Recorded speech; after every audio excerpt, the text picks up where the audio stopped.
ശ്വാസം വിട്. ജീൻസ് എന്റെയാണ്. ബനിയനെങ്ങാനും കീറിയ കൂളിംഗ് ഗ്ലാസ് പൊട്ടാതെ ഞാൻ നോക്കിക്കോളാം. സ്വന്തം തന്നെ. എന്ത് ഷഡ്ഡി. വേദന എപ്പോഴുണ്ടാ? ഒരുപാട് ചിരിക്കണ്ട, എന്റെയാ. தமிழ் மக்கள் கவனத்துக்கு மெண்டல் ஹாஸ்பிட்டலில் இருந்து ஒரு பெண் மனநோயாளி தப்பித்து விட்டார். മലയാളികളുടെ ശ്രദ്ധയ്ക്ക് കാന്താശുപത്രിയിൽ നിന്നും മനോരോഗിയായ ഒരു സ്ത്രീ പുറത്തു ചാടിയിരിക്കുന്നു. അസാധാരണമാം വിധം അക്രമാസക്തയാണ് ഇവർ. അതുകൊണ്ട് ജനങ്ങളെല്ലാവരും ജാഗ്രതയോടിരിക്കണം. വാൾ, പേനാക്കത്തി, ബ്ലേഡ്, കുപ്പിച്ചെല്ല് തുടങ്ങിയ മാരകായുധങ്ങൾ കണ്ടാൽ ഇവൾ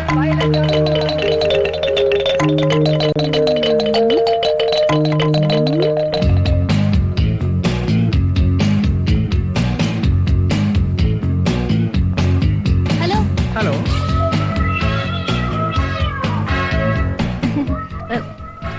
ചേട്ടാ, ഈ സൂയിസൈഡ് പോയിന്റിലേക്കുള്ള വഴി ഏതാ?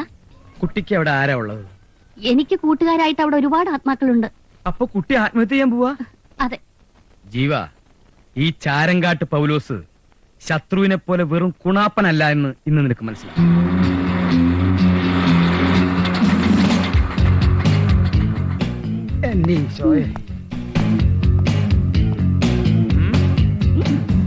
പറഞ്ഞതൊക്കെ നല്ല ഓർമ്മയുണ്ടല്ലോ. പിന്നൊരു കാര്യം, ഇവിടെ ഒരു ഭ്രാന്തനുണ്ട്. അവൻ വല്ല വിഡ്ഢിത്തോ എഴുന്നള്ളിച്ചാ ഒന്നും തോന്നരുത്. എനിക്ക് ഭ്രാന്തന്മാരെ വലിയ ഇഷ്ടമായിട്ടാ. വേദനയൊക്കെ മാറിയോ? ഹലോ, ഇവിടുത്തെ കുക്ക. Good morning.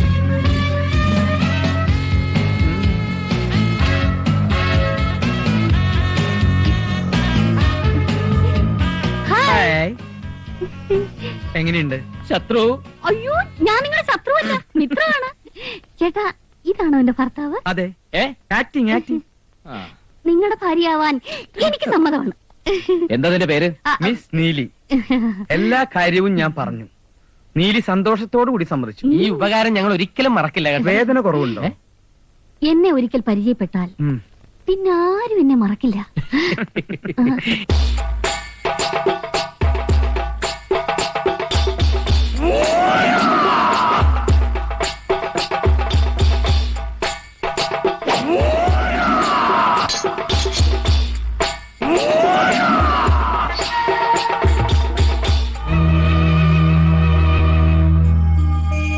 നാടക നടിയാ, കലാനിലയത്തിൽ ഉണ്ണിയാർച്ചയായിട്ട് അഭിനയിച്ചിട്ടുള്ള. നീലി കാണട്ടെ. അയ്യോ, ഞാൻ നീലിയല്ലേ, നീലകണ്ഠൻ. മംഗലശ്ശേരി നീലകണ്ഠൻ. കൊണ്ടും കൊടുത്തും കയ്യറപ്പ് തീർന്ന മംഗലശ്ശേരി നീലകണ്ഠൻ. അസുരന്റെ വീര്യവും ദേവന്റെ പുണ്യവും ഒത്തുചേർന്ന ജന്മം. എന്നോടാ കളി? ബാബാവിനെയും കണ്ടില്ലേ? ഇവിടെ നീലി കലക്കും.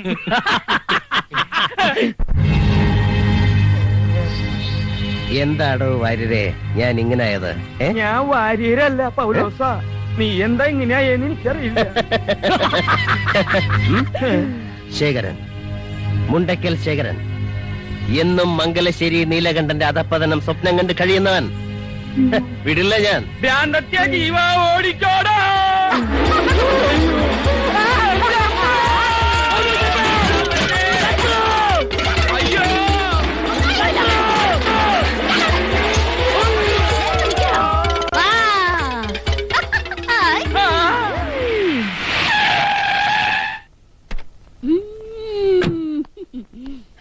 എന്നെ പോലെ എഫിഷ്യന്റ് ആയ ഇൻസ്പെക്ടർമാരുടെ ഒരു ഗതികേട്. മേലിൽ നില ഉദ്ദണ്ഡന്മാർക്ക് ഓർഡിട്ടാ മതിയല്ലോ. ചത്താലും പ്രാന്താശുപത്രി പുറത്തിയാടിയാലും ജോലി ഞങ്ങളെ പോലുള്ളവന്മാർക്ക്. ആ പ്രാന്തി തമ്പാനൂർ തമ്പാ പൊക്കി ആദ്യം ചെയ്യാൻ പോകുന്നതാണ് നിങ്ങൾക്കറിയോ? അവളുടെ തലമുടി ഷേവ് ചെയ്ത് ആ മൊട്ടത്തലയില് കടുകെണ്ണ തടവി ചുണ്ണാമ്പ് കൊണ്ട് പുള്ളി തൊടു, എന്നിട്ട് കഴുത പുറത്ത് കയറ്റി നഗരപ്രദക്ഷിണം ചെയ്യും.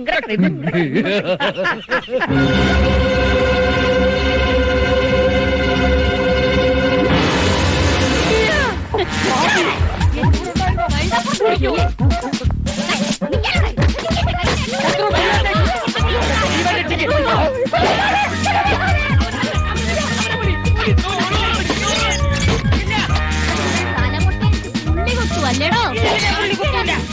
ഏ? ഞാൻ ചെയ്യില്ലാന്ന് പറഞ്ഞില്ലേ? efficient officer ഒരു ഗതികേട്.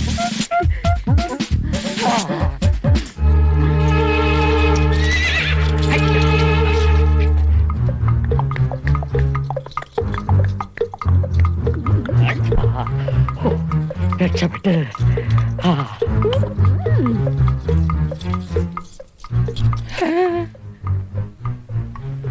കട്ടി പോട്ടിருக்க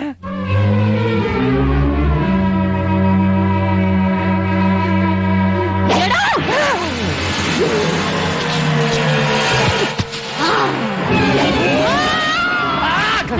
കുത്തുന്നതിന് മുമ്പ് ചത്തോ? ഇന്നത്തോടു കൂടി നിർത്തിക്കൊള്ളാം രണ്ടിന്റെയും പെണ്ണന്വേഷണം. ഇനി പെണ്ണെന്നും പറഞ്ഞ് ഇറങ്ങിയ രണ്ടിനെ കൊന്നുകളെ ഞാൻ. ഈ കിളവൻ അണിഞ്ഞൊരുങ്ങി പോകുമ്പോഴേ അറിയാമായിരുന്നു സംഗതി കുളമാകുമെന്ന്. അവൾക്ക് ഭ്രാന്തായി പോയതിന് ഞാൻ എന്ത് ചെയ്യാനാ? The thing is, തിങ്ങ് നീ മിണ്ടരുത്. ജീവ, എനിക്കൊരു ഐഡിയ തോന്നുന്നു. വേണ്ട, ഇതുവരെ തന്ന ഐഡിയൊക്കെ മതി. ഞാനൊന്ന് തീരുമാനിച്ചു. എനിക്ക് ഭാര്യയില്ല, ഒരു പുല്ലുമില്ല എന്ന് ഞാൻ അച്ഛനോട് തുറന്നു പറയാൻ പോവാ. ജീവ എടുത്തിയാട്ടം കാണിക്കരുത്, അത് അപകടമാണ്. എനിക്കൊരു പ്ലാൻ തോന്നുന്നുണ്ട്. നമുക്ക് പത്രത്തിൽ ഒരു പരസ്യം കൊടുത്താലോ? വധുവിന് ആവശ്യമുണ്ട് എന്ന് പറഞ്ഞ്. എന്നിട്ട് അവൾ ആര് കെട്ടൂടാ? നിന്റെ തന്ത കിട്ടൂടാ. തന്തയ്ക്ക് പറഞ്ഞല്ലോ. ജീവ, ഒരേ ഒരു ചാൻസ് കൂടി താ. എന്തിന്? എനിക്കറിയാം എന്താ ചെയ്യേണ്ടതെന്ന്. ജീവ, ഒരു ചാൻസ്. ജീവ, ഞാൻ പറയുന്നത് കേൾക്ക്. ജീവ,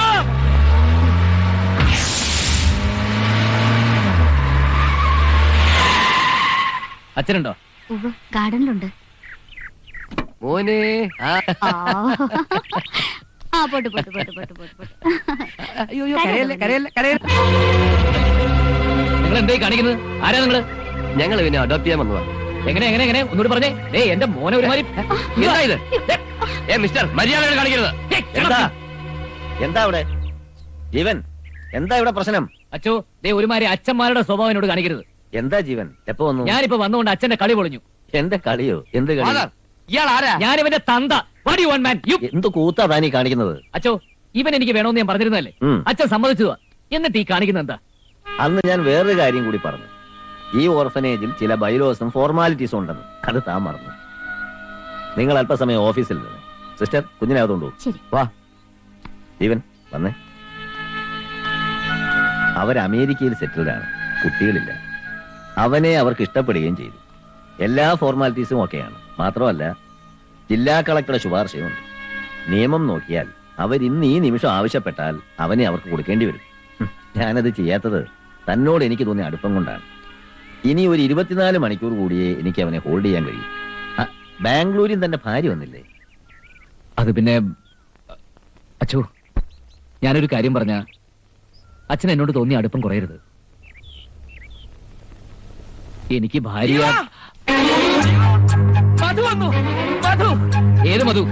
ഭാര്യ വരാൻ ലേറ്റ് ആയതിന്റെ ദേഷ്യ. വേറെ ഏത് മധു? നിന്റെ ഭാര്യ മാധുരി മധു. നീ വീട്ടിൽ നിന്ന് പുറപ്പെട്ട ഓണം വന്നു. ബാംഗ്ലൂർ ഫ്ലൈറ്റ് ലേറ്റ് ആയിരുന്നു ഫാദർ. ശത്രു, നീ വെറുതെ നുണ പറയരുത്. നുണയല്ല, സത്യമായിട്ടും വന്നു.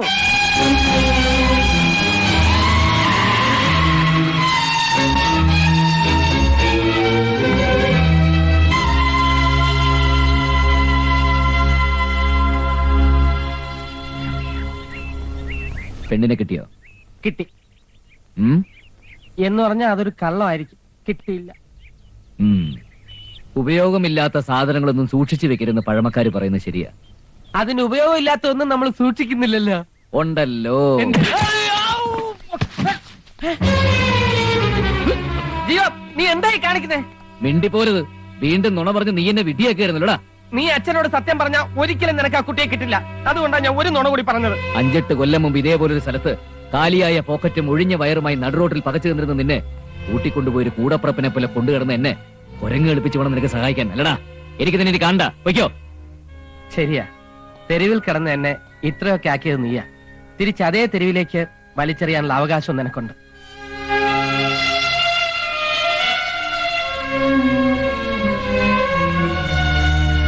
ഞാൻ പറഞ്ഞ നീ പോകൂടാ. എന്നെ വിട്ട് നിനക്ക് പോകാൻ പറ്റുമോ? സോറിടാ, ഞാൻ ആകെ അപ്സെറ്റ് ആയി പോയി. അച്ഛൻ പറഞ്ഞ നീ കേട്ടില്ലേ? 24 മണിക്കൂർ, അതിനുള്ളിൽ എന്ത് അത്ഭുതം സംഭവിക്കാം. അവനെ നമുക്ക് കിട്ടാൻ പോകുന്നില്ല, തീർച്ച. നീ സമാധാനായിരിക്കും. കുഞ്ഞിനെ നമുക്ക് തന്നെ കിട്ടും. ഈശ്വരൻ എന്തെങ്കിലും വഴി കാണിച്ചു തരും.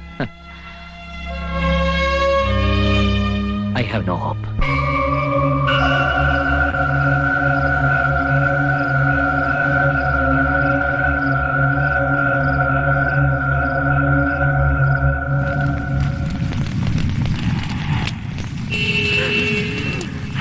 ഓം